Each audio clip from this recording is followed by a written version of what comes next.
The PS2 originally released all the way back in October 26th, the year 2000. We are quickly approaching the 24th anniversary of the PS2. And this has got me thinking, looking back at my history of the PS2, while not being so extensive as many other people have, me personally only really starting to play PS2 games around about in 2014-15 sort of time frame, it has quickly become one of my favorite consoles of all time, quickly becoming my favorite console generation of all time, and seeing so many creative new massive leap forwards in terms of game development at the time certainly leans me to believing that might be one of the best generations we've ever seen. And to start this list to almost commemorate 24 years of the PS2, let's talk about a Wii game fundamentally. Star Wars The Force Unleashed on PS2 was basically, not just basically, it is in fact just the Wii version with PS2 controls, which makes it one of my favorite versions to play. I know this game came out on all these other platforms, and I own it on all those other platforms. But I didn't own it until much later on those platforms. I originally played the Wii version, and I hated it. I fucking hated motion controls, and I still don't like it nowadays. Even on the Switch, it's garbage. But going back and seeing the Star Wars Force Unleashed had a released on the PS2, I was like, screw it, let's play it. I purchased the game and started playing the game on the PS2, and little to my surprise, it's fantastic. This is one of the funnest versions of Star Wars Force Unleashed. It's still graphically impressive for an end-stage PS2 game, and overall being basically the story and the gameplay of the Wii version that helps too. So it's fundamentally just the same game with new and different controls, and that solving my biggest problem with this game. Granted, my previous experience with the Force Unleashed games was I first played it on my DS, then I played the Wii version, then the PS2 version, which are a crazy series of events to, leading me to enjoy this game so much. But I think it makes a solid case for one of my favorite games on the PS2 at number 10. Number 9, I've talked about this game a lot. It's just on a lot of platforms. Rayman II released basically on everything. It released on the Dreamcast. It released on the 3DS, the GameCube, the Wii, original Xbox. It was on everything. But in particular, the version I played the most was the PS2 version, which I believe was called Rayman II: The Great Escape. And it was amazing. It's probably my favorite version to play. And if I'm being honest, it is the game that I most frequently go and test on emulated devices, just because I'm so familiar with the game. The platforming, the environment is just so fun and cheery. One of my favorite 3D platformers of all time. And truly a testament to what Ubisoft should go back to, if I'm being honest. I don't personally care for this side-scrolling Rayman shenaniganry that we've had over the years, and only seemingly getting re-releases of Origins and Legends for some reason. I want a classic 3D platforming Rayman game, circa Rayman 2. It's one of the best games on the PS2, and it makes a solid number 9. Number 8, it might feel a little low for you guys. Persona 3 Fez was one of my favorite Persona games. Still not my favorite Persona game. Not even my favorite Persona game on the PS2. But it just happens to be, there's so many amazing games. This one just sort of gets lost in the shuffle a lot of times for me. It was the first time we saw the introduction of the open world sort of, exploring the world instead of going through basically a visual novel. in terms of navigation of the world and talking to other characters. And the revamped controls and battle systems was just so many quality of life improvements compared to the original release of Persona 3. And the additions of all the other side content and story content, being able to play as a female character, is also some amazing quality of life and usability stuff that people thoroughly enjoyed. And I love this game to death. One of my favorite RPGs ever. Just sadly, there's so many other fantastic games on the PS2 that I like that much more. It sits at number 8, unfortunately, but that does not mean it's bad. It is one of the best games on the PS2. Number 7, I'm cheating a little bit. Technically, it's 3 games, or 4 or 5 if you're stretching the definition of a Ratchet & Clank game. But Ratchet & Clank, just the franchise, if you want to get a particular, my favorite one was number 2, and Ratchet & Clank has been one of my favorite franchises, and in particular number 2, one of my favorite action platformer games all of time. My initial love with this franchise started with Ratchet & Clank Size Matters on the PSP, and then after obtaining the complete collection of all the ones on the PS2, I just dove right in to these games, and they were so fun. One of the best well-designed 3D action platformers, I guess it might be their technical definition, I've ever played. And there have been so many awesome games like this, in like quotations, on the PS2. There's stuff like Jak and Daxter, Sly Cooper. All those games are phenomenal. And this is one of my favorite, you sort of like mascot competing characters for PlayStation. And it still lives on as the franchise being one of the best franchises Sony has to date. And it's unfortunately one that they keep making games for, and which isn't inherently sad, but it just kind of means that we don't ever get to see the other, mainstays of Sony. Like, when was the last time we saw a Sly Cooper game?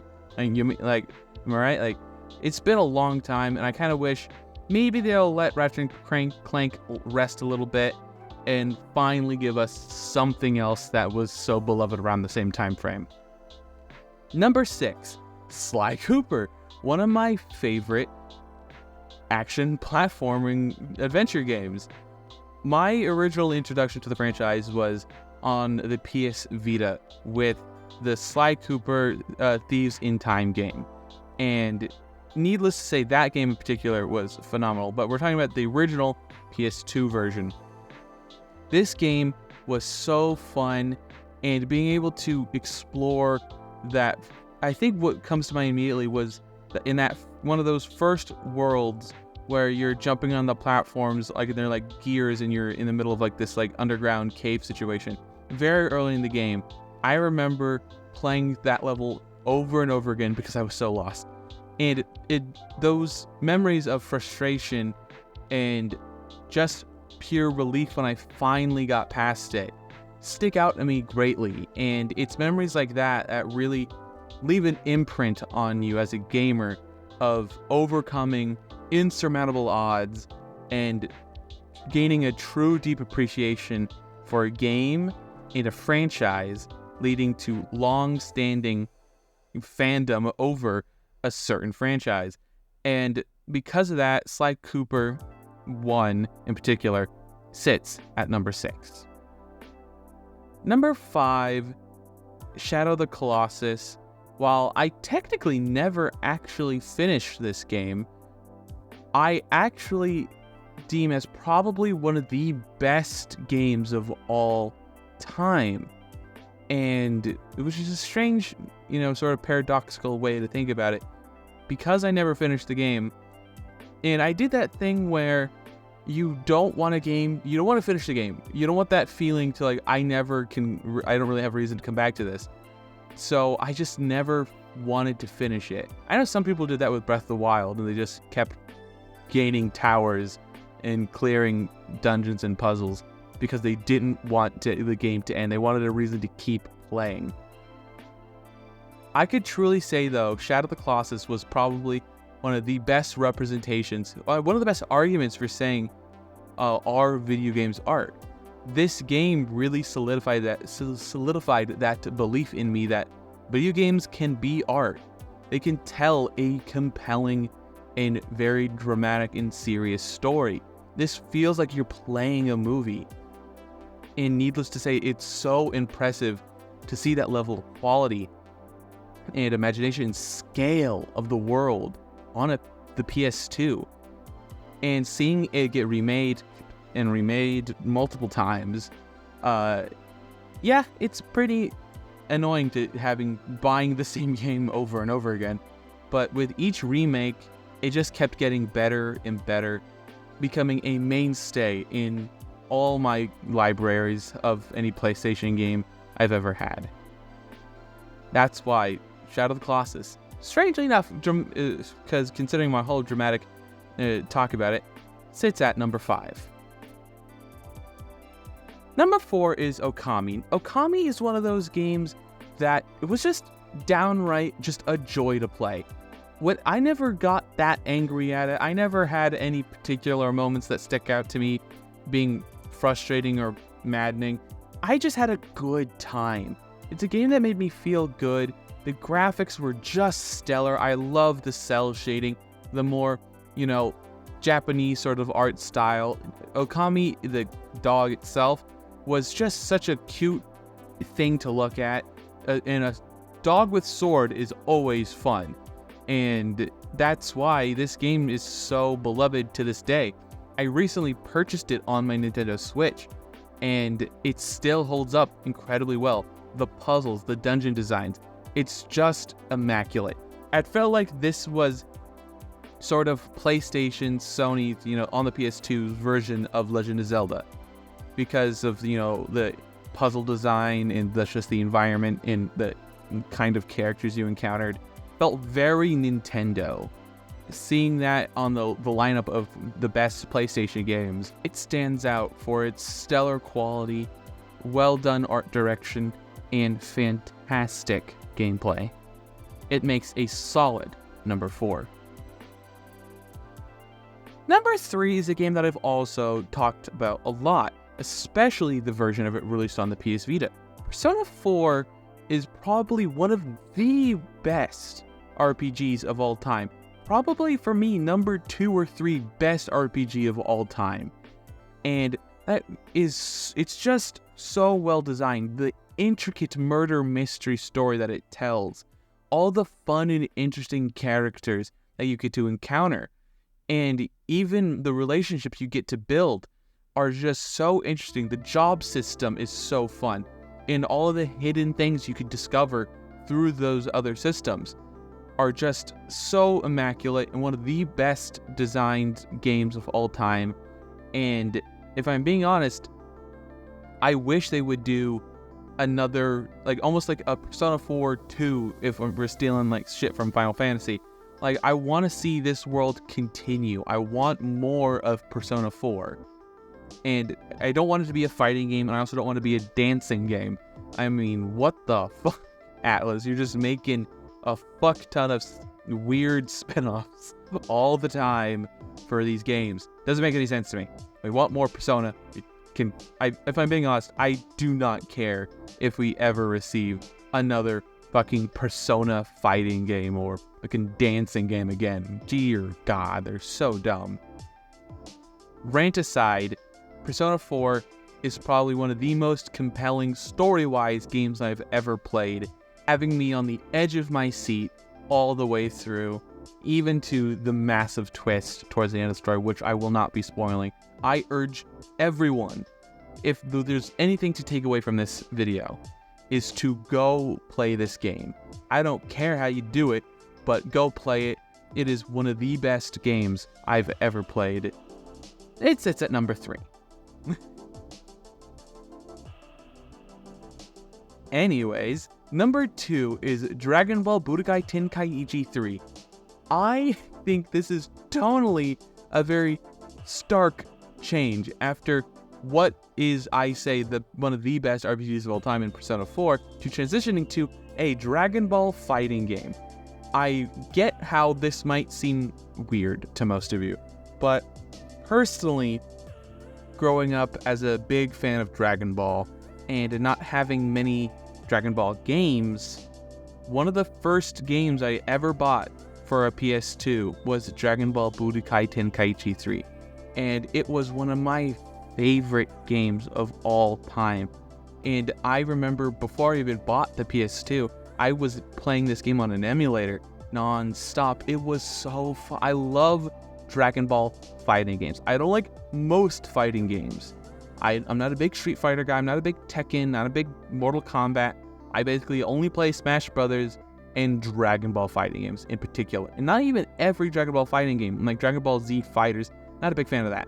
I love the Budokai Tenkaichi series, and in particular, Budokai Tenkaichi 3, because it was the crystallization of everything, all the previous Budokai games, all the previous Tenkaichi games, all of them culminated in this ultimate fighting game experience.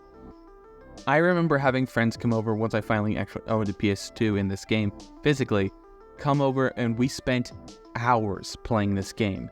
And it was one of the funnest nights I've ever had gaming.